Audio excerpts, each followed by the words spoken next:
Imagine marrying into one of the world's most powerful families. They invite you to their estate for a wedding tradition, a game that, unknown to you, carries dire consequences. When you lose this game, you don't just play another round. You're given a short time to hide before your new family hunts you down to offer you to the evil they serve. While this is the plot of the film Ready or Not, the documents released by the authorities just 48 hours ago suggest this story is closer to reality than you could imagine, with the upcoming sequel revealing a global high council that mirrors these real-world power structures. The rabbit hole goes deeper than fiction. Today, we are decoding Ready or Not to reveal how art is imitating a very dark reality.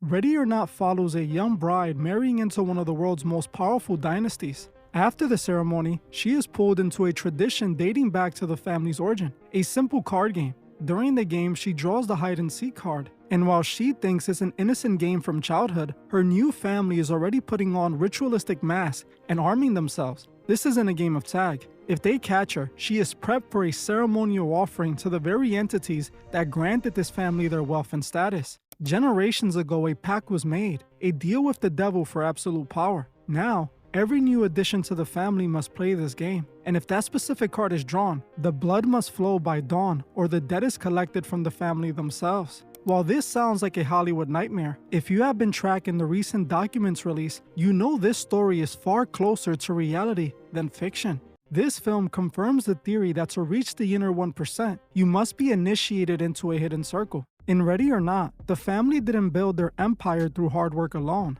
They had extra help. Their immense fortune is the result of a 19th century pact made by their ancestor Victor Lee Domas with a mysterious entity known as the Baal. In exchange for his soul, the family was granted a gaming dynasty that rules the industry. The family even displays the term of this deal through their branding. Their most successful games are named after the benefactor and the ritual itself: La Baal's Gambit, Family Ritual, and Secret Console. While the entity appears only briefly, the board games immortalize him with a classic devilish features, pointy beard and horns, proving that the business itself is a monument to their partner. The games Sunrise and Abracadabra even hint at the ritual's deadline and the supernatural force that ultimately enforces the debt. Ready or Not suggests that the world's most powerful corporations didn't achieve success solely through innovation, but through dark associations. They reveal these ties through their logos and symbolism, just like it appears in real life. These recent files also connected top-tier CEOs and billion-dollar creators back to the disgraced financier's operation, proving that what many call design choices in corporate logos might actually be mandatory terms of a deal.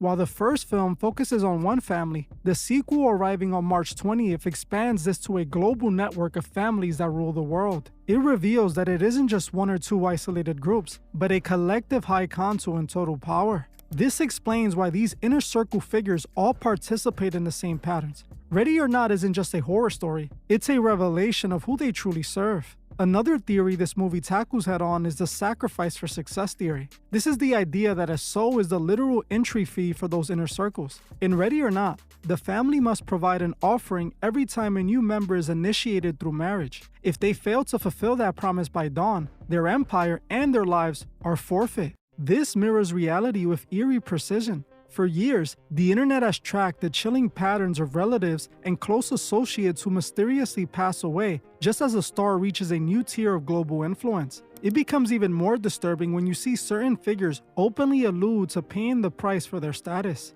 This is exactly what is shown in the film. The family must offer up a member they love to fulfill their pact and keep their fortune, suggesting that what many dismiss as a theory is actually a mandatory clause in a high-level contract. This ties directly into the evidence that generational power for the elite comes from serving ancient deities. In biblical times, there were accounts of those who offered their loved ones to a deity named Baal in exchange for absolute wealth and power.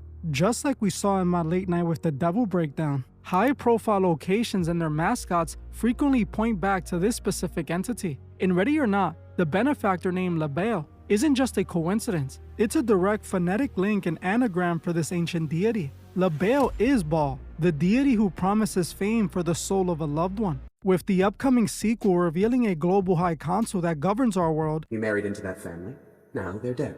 What you didn't know is that this goes far beyond them. By surviving hide and seek, you've triggered a new game. This time against the High Council families. Whoever wins runs everything. Everything? The world.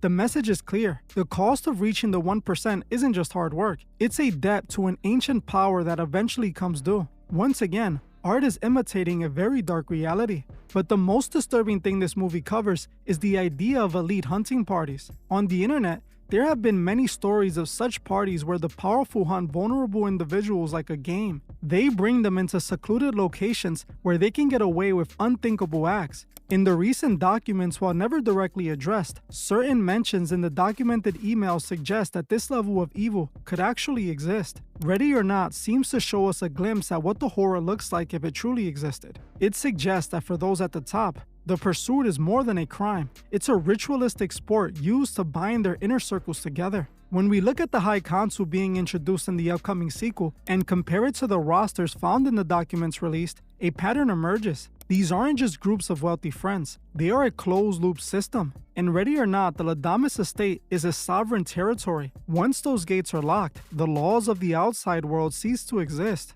This mirrors the description of the secluded island locations and isolated retreats found in the recent files. Dead zones specifically designed to facilitate activities that normal society would find unthinkable. The documents reveal an intricate web of non-disclosure agreements and mutual protection pacts that function in the same way. They aren't just protecting money, they are protecting a legacy built on things that can never see the light of day.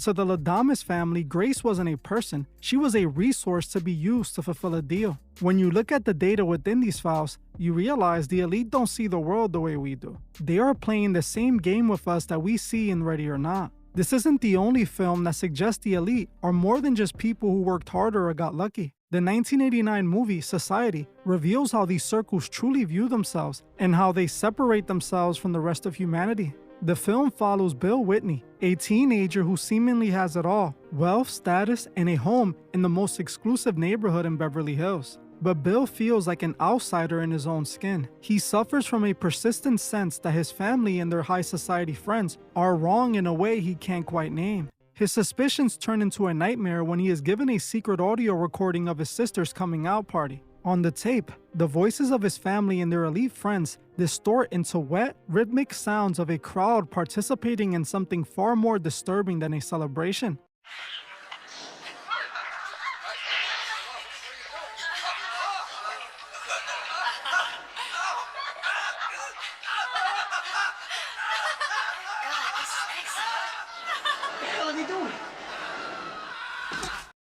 As Bill digs deeper, he realizes that the upper class isn't just a social designation. The climax takes us to a high society gala where the truth is finally stripped bare. Bill discovers that the elite are a literal separate species that views the rest of humanity as biological resource. You see, Bill? It's like this. There's no business like show business. Jesus, Bill, you never were one of us. Who are you? You almost understand, don't you, Bill? You're a different race from us, a different species, a different class. You're not one of us. You have to be born into society. Alien scum. No, we're not from outer space or anything like that. We have been here as long as you have. It's a matter of good breeding, really.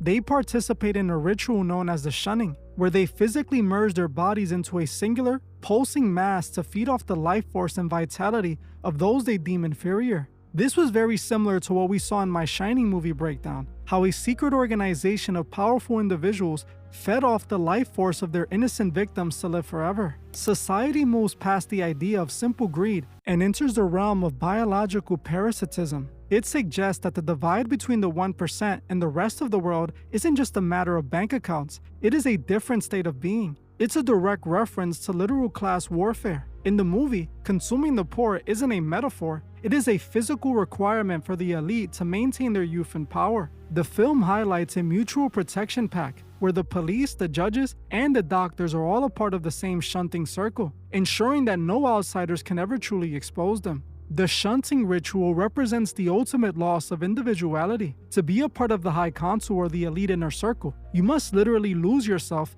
and become a part of the collective mass. This cinematic horror mirrors the infrastructure of power we see in the documents recently released. While the film uses body horror to make its point, the real-world evidence of closed-loop systems suggests a similar level of segregation.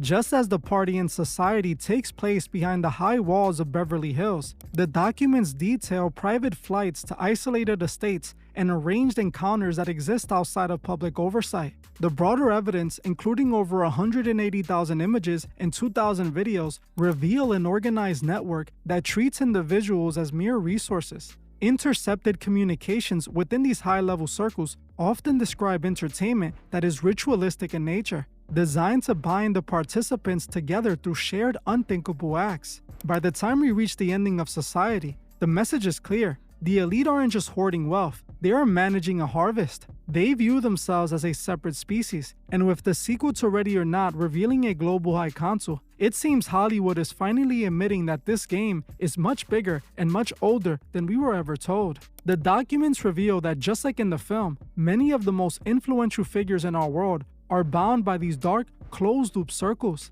This reality explains why justice has been avoided for so long. The system itself is designed to protect the collective at all costs. Society tells us these individuals aren't just wealthy, they exist in a separate reality entirely. This is why it is so easy for them to use and discard people as if they're worth nothing. To them, we aren't just lower class, we are different species. This movie suggests that the indifferences we see in the face of these recent files isn't a failure of the system, it's a feature of it. So what are we really looking at here? Is it just a pair of horror movies designed to shock us, or are we witnessing a staged reveal of how the world actually functions? In Ready or Not, we see the contract, the idea that the elite aren't just lucky, they are bound by ancient pacts that require a constant ritualistic offering to maintain their status. Then society takes it a step further, suggesting that this high council isn't even the same species as us. They don't just want our money, they are feeding off the very vitality of the masses to sustain their own power. When you look at the recent files, the infrastructure for this game is revealed in plain sight. The private flights to isolated dead zones, the arranged encounters, and the staggering 180,000 images and videos found in the evidence tranches all points to a closed system that operates entirely outside of the law. It explains why justice is so elusive. You can't prosecute a circle that owns the judges, the police, and the narrative. The sequel to Ready or Not hits theaters in just 12 days, so let me know in the comments if you want me to do a full breakdown when it drops. Hollywood seems to be showing us the blueprint, but it's up to us to pay attention and decode what they're actually saying. Do you believe this film is an accurate representation of what happens behind the scenes of the 1%? Or is it just playing off the theories we've all heard before? Also, let me know if you're interested in a part 2 to this video, where I cover a few other films that seem to be telling the same dark story. If you want to see that, comment part 2 below. And if enough of you are interested, I'll make sure that's the very next video. Also, if you have any other movies or TV shows you want me to break down, comment them below and I'll check them out. Ready or Not isn't the only film being used to warn us about our reality. If you're interested in a movie that in 2026 looks like a direct warning from a former president, make sure to watch my breakdown on Leave the World Behind right now. And if you want unfiltered truth that the mainstream media would never tell you, make sure to like this video and subscribe to join the truth movement. I want to thank you all for watching, and I'll see you guys in the next one.